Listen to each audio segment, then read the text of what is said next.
This is breaking news from RTV6, working for you.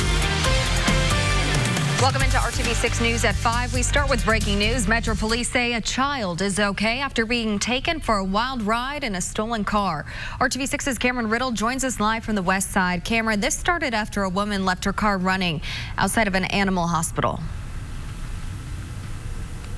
Yeah, that's right. That's where it started, and this is where it ended here at Miller Street and South Belmont, just south of Washington on the city's near south side. That's the blue car in question. That is the car that child was in when the suspect jumped in it from that animal hospital that you just mentioned. So what happened here was at around 3:27, that mom dialed 911 saying that her car was stolen. At the same time, she flagged down a driver who was passing by in his pickup truck and told him that my car has been stolen and my child is inside. So the two of them got in that truck and they chased after this blue car. Somewhere along the lines, they lost the car, and police were also in the area searching. At 3:49, a neighbor next door to this church calls 911 and says a guy just knocked on my door and said that there's a child in a car behind the church next door. Of course, police put two and two together and realized that the suspect at some point realized there was a child in the back seat of that car, ditched the car here at the church, and then knocked on that neighbor's door to say, hey, there's a child in that car. After that, the suspect disappeared and has not been seen since. We do not have a description of that suspect, but police say that they are still out looking in the area. So live here at 5 o'clock, the car is still here on the scene. As you see those folks coming in and out of the car over there, we're told that the crime lab is going to be doing some processing of it, but the police have just now cleared the scene, and it looks like that car will remain here for a little bit. As far as we know, that the child was about 2.5 years old, and that child is okay, back in the safe arms of his mother. Reporting live in Indianapolis, I'm Cameron Riddle, RTV6. And thank goodness that child is okay. Thank you, Cameron.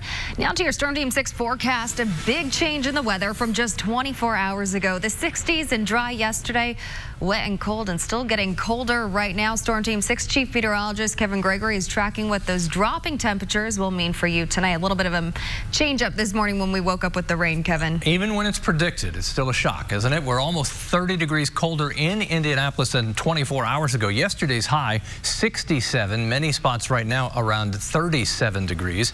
Notice how we're state divided. We'll see a break in the rain, the heavier rain now. South and east of Indianapolis will zip down to the southeast between, say, Greensburg and Cincinnati. That is departing. Other light showers will linger, but I just want to show you after a break, then we'll get into this, our first round of a wintry mix, which will likely include a little bit of rain, light freezing rain, and even some light snow.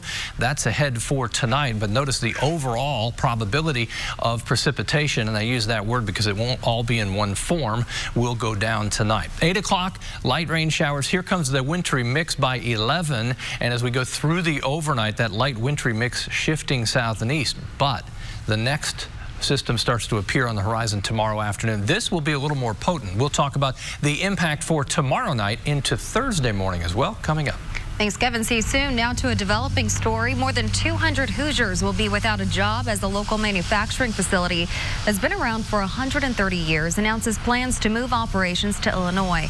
RTV6's Megan Singtorum found out why Diamond Chain is closing its Indianapolis facility and what that means for its employees. This is the Diamond Chain manufacturing facility.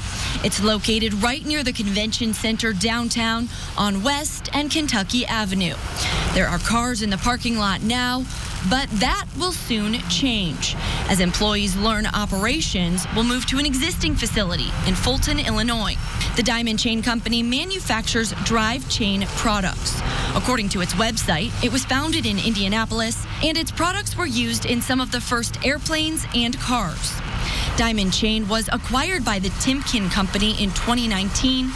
Company leaders say their lease at this facility is expiring, so it makes sense to move to the one they own in Illinois. This means the 240 employees here will be without a job. A spokesperson for the company says the relocation will be done over the next 2 to 3 years and they will work with impacted employees. They said employees will continue to work through the transition. They will receive severance, and some will be able to apply for jobs at the new facility. Working for you, Megan Sanctorum, RTV6. A spokesperson for the company said they are meeting with employees today. We will continue to follow this story. A Noblesville woman is hitting the streets with gloves and a trash bag to keep her community litter-free, but it's a task too much for one person to tackle alone. RTV6's Troy Washington explains the effort and actions now being taken by the city to hold litter bugs accountable. Anytime Christine Brewster leaves her home, she's ready to rid the streets of Noblesville of litter. It's more than a problem. It's an epidemic. It's a job she'll never finish as long as people keep refusing to find a trash can. I've done garbage walks since I've lived here for 3.5 years, at least twice a week. That's right. Instead of ignoring trash along her way on any trip, anywhere, she's cleaning up what others might have tossed out carelessly. I pick them up, 20 more go on the ground the same minute. She says cigarettes are almost always thrown any place but a trash can, and people are throwing them out quicker than she can pick them up. If you ever see seating, you know you'll find a bunch of them. People sit and smoke and just throw it on the ground. Gum stuck to the wall. Last week, frustration spilled over to social media where she showed her litter findings. Everything from water bottles to alcohol containers in that pile. I go to bed at night thinking, how can we make this problem better? She says working alone, it's impossible to keep trash off every curb, front lawn, and storefront. Say 50 steps. And that's where we are. Just in 50 steps, you know? It's over here, too. Despite her commitment to the cause, she says if there is no consequence for tossing one of these out, then there's no reason to stop. There has to be something that makes it less acceptable. Like getting to the root of the problem and letting litter bugs know there are real consequences for making a mess. I think shame goes a long way. The city of Noblesville tells RTV6 they have an ordinance in place to prevent littering. Brewster says they should start enforcing it. Working for you in Noblesville, Troy Washington, RTV6. Thank you for that, Troy. And the new city administration says it now has 2 people dedicated to the downtown area. Those individuals are currently building relationships with downtown business owners in an effort to enhance and preserve the area. This includes removing litter. Kokomo police are investigating a woman found shot to death and a man found in a bathtub bound with duct tape. Officers were called around 6:30 last night to a home on Cortland Avenue and West King Street in Kokomo. That's where they found 25-year-old Lachey Youngbeard dead in the backyard. Later, they found a 24-year-old man inside the home. He was bound with duct tape over his mouth, wrists, and ankles. The man told police he had been held in the house for 11 days and that he was repeatedly beaten and burned with hot water. The man was taken to a hospital and his condition is not known. If you have any information that might help Kokomo police solve this case, you can call them at 765-456-7017. And tonight, Metro Police are releasing pictures of a vehicle they believe was involved in a deadly weekend shooting on the west side. 42-year-old Stephen Jamel died after being shot in the 3700 block of Rockville Road. This happened just after midnight Sunday morning. Police believe the suspect was driving this vehicle here. If you have any information, call Crime Stoppers at 317-262-TIPS. And just into the RTV6 newsroom, a state representative arrested last year on charges of drunk driving and impersonating an officer is not seeking re-election. Democrat Dan Forrestal, representing parts of downtown Indy and the east side, says the time has come to focus on his mental health. Forrestal was arrested in August. Police say, according to witnesses, Forrestal was claiming to be a police officer and asking for drugs. Forrestal also served as a firefighter and, according to police, flashed his badge and threatened to use his status to have officers fired. The Indianapolis Fire Department suspended Forrestal. In a statement, he says, quote, "I hope that we as a society continue to work together to shatter the stigma around mental health issues," end quote. Forrestal's current term ends this year. Still ahead of 5:30 on RTV6. RTV6 is putting the heart in February. A look at today's red dress dash on Monument Circle and why it's so important to think about your heart health all year long. Kevin. And we're certainly putting the winter back in February. After 2 days with record high temperatures, we're back to this. Some snow, freezing rain, sleet, and even some rain. We'll get into the complicated forecast next. Now at Ashley Home Store, this is home. Now to Democracy 2020 and the race for president. After a delay due to technical problems, we are getting a look at the partial results of the Iowa caucuses. With 62% of precincts reporting, it appears Pete Buttigieg has about 27% of Iowa's delegates. Bernie Sanders is at 25%, and Elizabeth Warren is at 18%, followed by Joe Biden at 16%. We will keep you updated as more of those results come in.